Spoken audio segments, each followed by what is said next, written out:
こちら吉川浩司さんですね、イ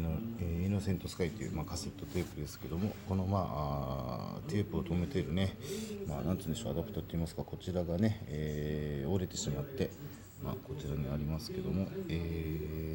外れてしまってたのを、このテープから、こちらですね、ここから、取りまして、ちょっとはめたのがいびつにね、ちょっと無理やりはめたので、ちょっとこちらから比べてもこの円のここですね、円の盛り上がりがこちらがねだいぶ大きくなっておりますが、これで組み立ててみて、ちゃんとなるかを後で試したいと思います。